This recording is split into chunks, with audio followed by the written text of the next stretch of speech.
Hi guys, welcome to Rust-Oleum Automotive Primers 101. I'm Pete Gonzales, and today we're going to be going over a variety of Rust-Oleum automotive primers that can be used on plastics, metal, and even rusted metal. Today I have here with me TJ Zizzo from Zizzo Auto Body, and also Top Fuel Driver from the Rust-Oleum Rocket. Welcome, TJ. Thank you, Pete. It's always a pleasure to work with you. You're super creative.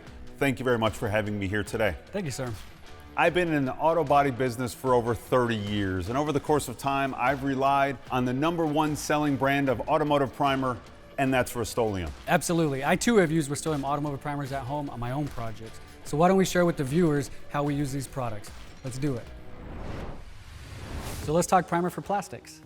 Plastics make it possible, Pete. In the automotive world, there are so many different plastics on all these vehicles. Oh, absolutely. A lot of people do not realize that there is actually primer for plastics.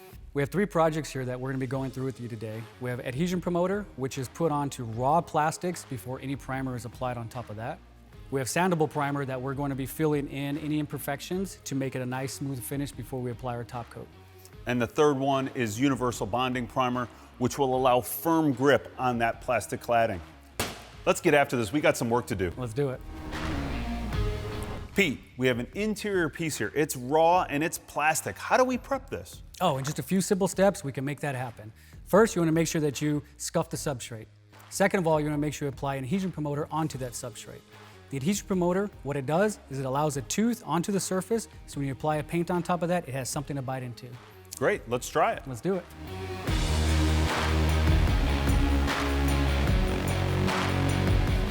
Pete, I've been sanding on this part. It looks nice and dull. I'm gonna wipe it down, and now it's in your hands. Thank you very much. You did an excellent job on this. I greatly appreciate it. First thing you're gonna make sure you do before you apply any adhesion promoter is make sure you shake the can vigorously. When applying adhesion promoter, you want to make sure you keep the can upright and at least 10 to 12 inches from the surface, and always working in a back and forth motion, just like this.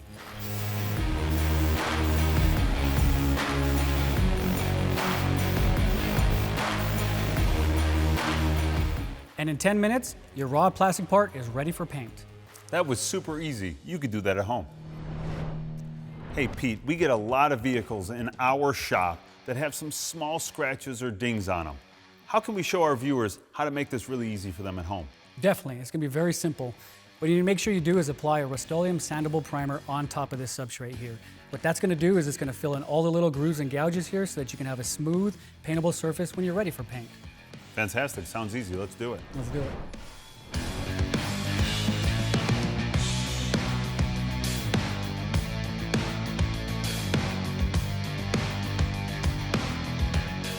Looks great, TJ. Thank you very much.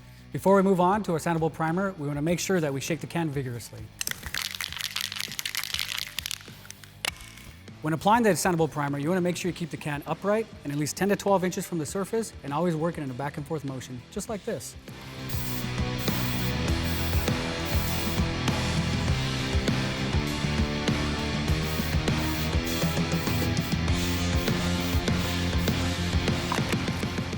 So that's it. Now that we applied our Sandable Primer, we need to wait at least 2 to 4 hours before we sand and get ready for our top coat.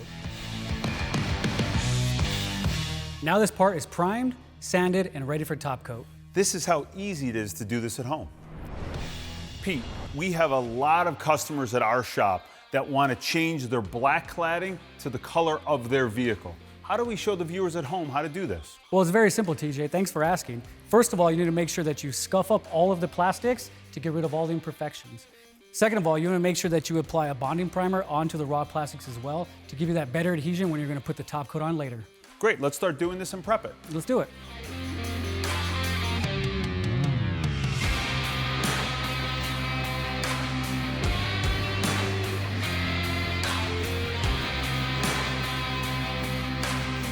I noticed when I was prepping this for primer that there was a scratch here. So I took some coarser sandpaper and removed the scratch before Pete primes it. Before we apply our Universal Bonding Primer, we want to make sure we shake the can vigorously. We want to make sure that when we apply our Universal Bonding Primer, we want to make sure we keep the can upright, 10 to 12 inches from the surface, and always working in a back and forth motion, just like this.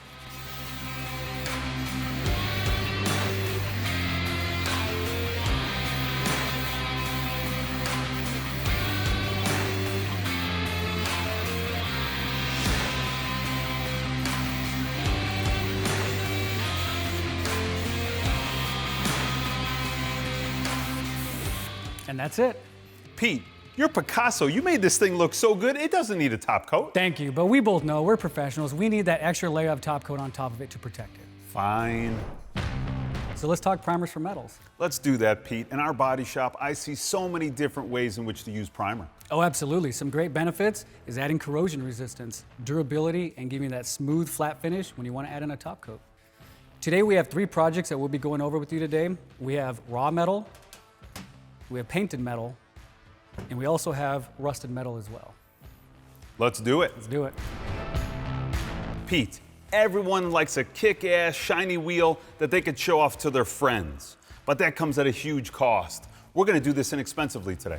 Absolutely. We're going to show you how easy it is to take a rusted rim like this and customize it the way you want, whether it's black, red, gloss, chrome, anything like that. But first, we need to make sure we prime it.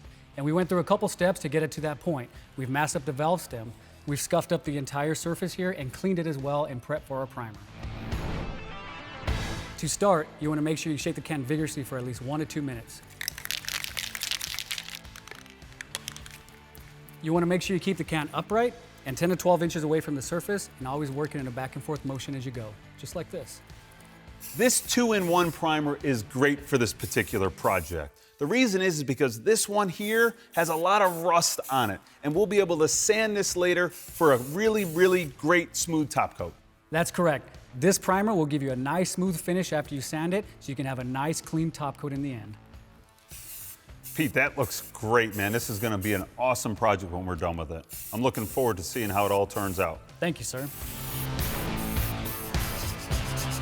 So we waited for about an hour for this to dry. The next we want to do is make sure we sand the surface to a nice smooth finish to get ready for our top coats. Pete, this is gonna look really, really nice. It sure is. Here we have a completely different piece of metal because it's bare, and there's a different way and a different process for that. There sure is, TJ. I'm glad you brought that up. For bare metal, it's gonna take 2 different types of primers. The first one is a self-etching primer that's gonna bite into the metal substrate, and the second one is a primer sealer so that you can actually smooth that flat and get ready for your top coats later. Great, let's do it. Let's do it. First things first, we need to mask everything that we don't want primed. Here you go. Let's do it. The next thing we need to do is apply a self-etching primer onto the raw metal. But first, we need to shake the can vigorously. When applying a self-etching primer, we need to make sure we keep the can upright and about 10 to 12 inches from the surface and always work in a back and forth motion, just like this.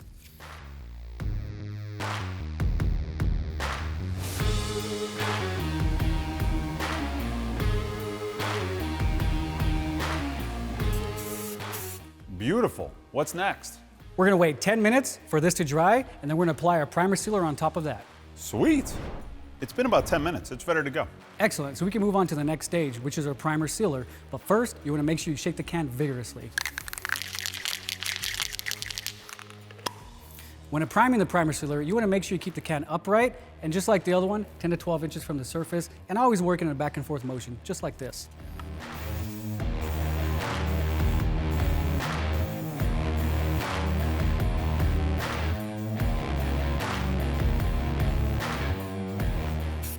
And that's about it. Now we have to wait about 4 hours before sanding in order to prep for our top coat. This looks awesome. Hey, Pete, you wanted me to find the ugliest, most rusted part in our body shop. I found this hub, and for demonstration purposes, will this suffice? Absolutely. Thank you very much. This is a perfect part, has a lot of rust on it, and we'll be able to demonstrate how Rust Reformer can turn this into a paintable surface. Okay, Pete, let's show the viewers how to do this. Let's do it. To get started, we first masked up all the areas that we do not want to put primer on. We've also taken a wire brush and knocked off all the loose rust off this part in order to prep for our Rust Reformer. In order to apply this product properly, you need to make sure you shake the can vigorously.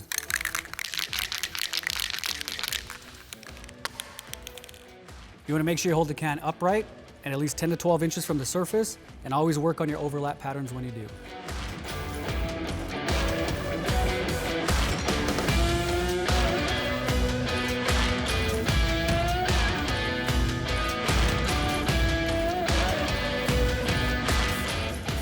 Wow, Pete, that was so easy, and after 24 hours, we'll be able to top coat this. Exactly. For more information on this product and other primers, go to rust-oleum.com/automotive. Till next time.